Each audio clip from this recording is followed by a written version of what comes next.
I'm announcing that our women's basketball coach, Chanda Rigby, has been offered and accepted the job at Troy University as the head women's basketball coach there.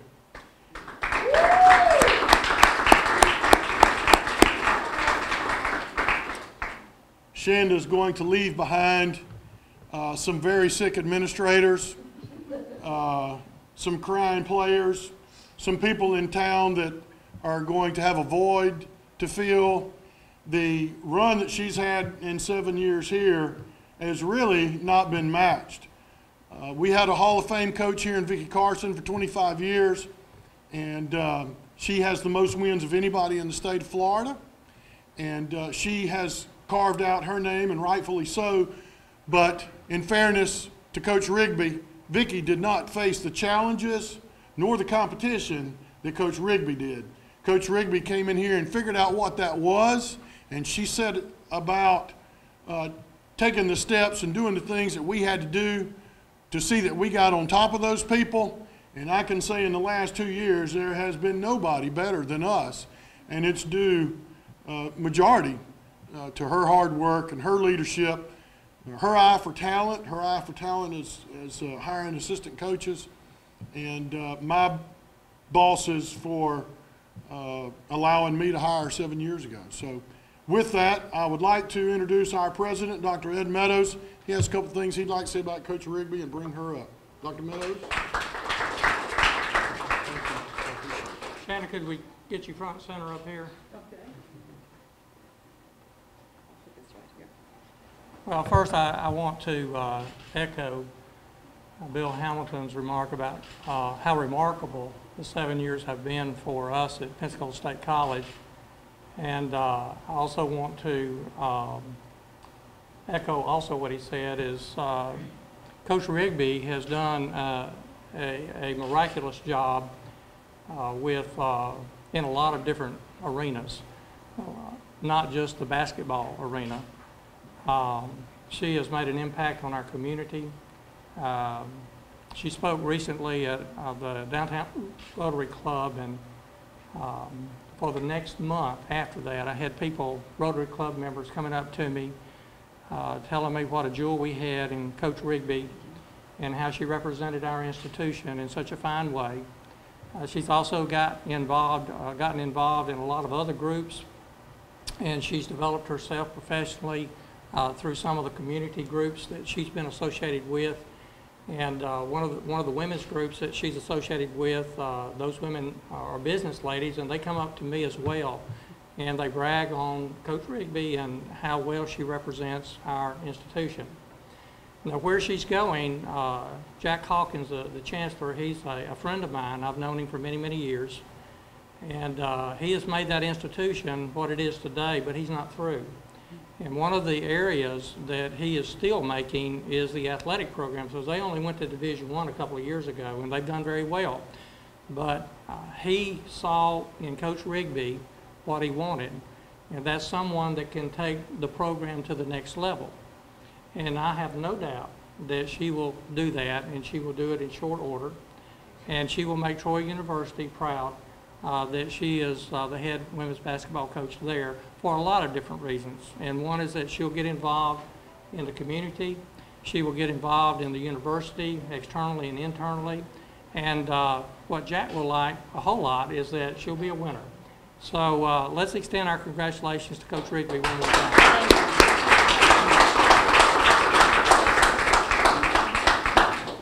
Thank you all for being here. It's been a whirlwind.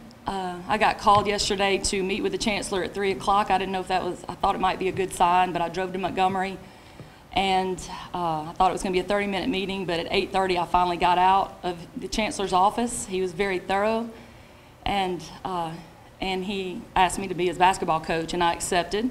And it's been a whirlwind ever since. I haven't had time to prepare the speech. If I would have, the whole thing would have been naming names and thank yous, my gratitude. So I'm probably not going to call specific names, but I hope that you know in the way I've treated you that I appreciate everybody on this campus. And what's been accomplished here can never be done by a basketball coach. It took the whole institution. I'm gonna dry it up right here. I'm gonna suck it up. And I'm gonna do this thing. I'm gonna suck it up. Okay, I'm not gonna look at my team anymore because it's making me cry. Okay, I would like to say that the biggest word on my mind, in fact, I wrote this in my journal, and I looked back at it at 3 o'clock this morning when I couldn't sleep. When I was crossing my fingers and hoping Bill Hamilton would give me a shot at this job when I interviewed several years ago, the biggest word, and the word I wrote across my journal, and maybe I would hope would be my final headline. Pensacola News Journal has been so good to me, of course, there. My final headline would be the word opportunity. Pensacola State College, then Pensacola Junior College, gave me the biggest opportunity of my life at that time, and my family. They gave me a shot. I had some things on my mind that I wanted to accomplish here. First, I wanted this program to be a proper reflection of the institution that it represented, which is a big job because this institution is forward-thinking, it's progressive, it sets high goals, it meets them. And so I wanted to really think about the embodiment of this and make our program that. And I think we've done a pretty good job with it with the help of a lot of talented players and great assistant coaches and support staff. My next goal was I wanted to put Pensacola Junior College at the time on a national stage through women's basketball. And I wasn't sure I wasn't promised, of course, we were going to make it to a national tournament, so I sat out trying to find other ways to do that, and that's how the NJCAA All-Star Game came about. It was birthed here. We've had 3 of them here. There was not such a thing before. It's in Pensacola, and that bringing 210 Division I coaches in here to scout the 40 best players in the nation, I thought that accomplished our goal, but we weren't finished yet. The next 2 teams put us on a national stage with their winning. And in the meantime, I believe we've had 4 All-Americans, 4 academic All-Americans. So we've been on a national stage, and I'm pleased with leaving the program with that goal in check. And I also wanted to be the best in the nation at getting our players graduated and moved on to Division I schools. And again, with the help of a lot of people, that has been accomplished. Those were my main 3 goals. I've got them written down in my journal, and I feel good about leaving Pensacola State for what I came here to do. I was asked to show the people I was interviewing with there at Troy the level of players that I had signed here and worked with, and I made a list of the last 3 years, the players who have gone on from here, graduated and gone on to Division I universities. And a lot of people remember some of these names. LaToya Thomas, she left here and went to Texas A&M Corpus, then came back and was my assistant coach last year, then got another Division I opportunity. Janisha Dunbar, University of Southern Mississippi, first-generation student who graduated from Southern Miss a few months ago with honors. Kenyatta Gill, University of Louisville. Dina Allen, University of Florida, who's about to graduate in May with a business degree. She's first in her family to go to college. And she is very quick. Right before I came to this press conference, tell them I would have never done it without Pensacola State. She wanted me to say that. Right on down, everybody remembers our little heartbeat, Najette. She's at Auburn. You know all the players. I just wanted to mention a few names because a lot of those people mean as much to you as they do to me. And that's been special. And I go back to that word opportunity because even though in my mind, I will always think of Pensacola State as just a great opportunity for me and my family. It means even more to me because of the opportunity it's given the girls I love and the girls I care about, and especially, you know, more poignantly with these in this room right here. And speaking of that, this happens to be the team that I will remember. Out of all the opportunities we were able to give to these girls and the ones in past, I think there have been 35 in all since I've been here in 7 years. This is the team that gave the coach the opportunity.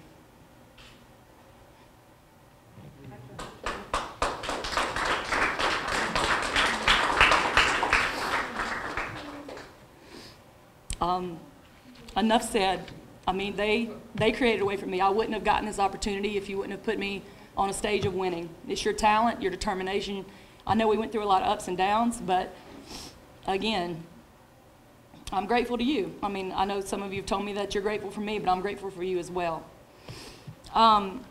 Just want to mention a little bit about Troy. You spoke about it. I want you to know that I'm not leaving this place to go to anything shabby, of course. I would never have left this if this weren't an excellent opportunity for me and my family. Troy University's administration has made a very huge commitment in the last few years to the women's basketball program, to athletics in general. They built state-of-the-art cafeteria, dorms, $3.8 million Coliseum arena that will be played in for the first time this fall. I think I can go get any player in the nation and bring them there, and they'd be proud to go there. And they want people to think, when they think of women's basketball in Alabama, they want them to think of Troy University. And I'm very honored, especially when I walked out on that court of the big arena. Not many people have even stepped on the court yet. I was very honored to think that they entrusted me with that job of putting that product on the floor and on their campus. So that's what I'm leaving to go to. You can get there from here. Even the coach can get there from here. And anyway, I just kind of wanted to end up with something that I wrote. I gave my team this book last year to commemorate what a great season they had, and I wrote this in there, and it kind of ends up when what I feel about what I really want to say to my team about we would have never accomplished what we accomplished if we set small goals. You can't forget that. Like, you cannot forget to set big goals that maybe nobody else believes in. If you're almost scared to say it, it's almost embarrassing to say it because it's so big, that's the right goal. You're never going to accomplish what you want in your life by setting goals to other people's standards, because a lot of other people might think small. You've got to think big. I want to read this, and I want to leave you with this unless you have any questions. To me, the summation of this season was embodiment of following quote by Brian Luttrell: "Shoot for the moon. Even if you miss, you'll land among the stars." At the very beginning of the year, the team set one really high goal. It was to win a national championship. Though we did not accomplish this feat, we accomplished so many other wonderful things along the way. We won an undefeated Panhandle Conference championship. We won undefeated state and region championships as well. We were ranked #1 in the nation. This was last year, for 20 consecutive weeks. Of course, we've done most of all that twice in a row now, which is even more unbelievable. We set a school record for the most wins in a season. Though we did not win the national championship, we finished 3rd in the nation. We accomplished some remarkable things this year, and they all started with a very lofty goal. I hope that we can all take away the lesson to have the courage to elevate the mark that we are aiming for. And if we ever lose the faith that it takes to dream dreams that appear too big to be possible, I hope we will reflect back on this season and the truth that it taught us. That the truth is that because we shot for the moon, we landed among some very magnificent stars. So I thank you. I thank Pensacola State College, the opportunity you gave me and every player's lives that it touched while I was here, and everyone that will go on. Coach Ard went and started signing the next generation of players today. She just left a local school. I thank you in every big and small way. Thank you is not a big enough word for what I feel.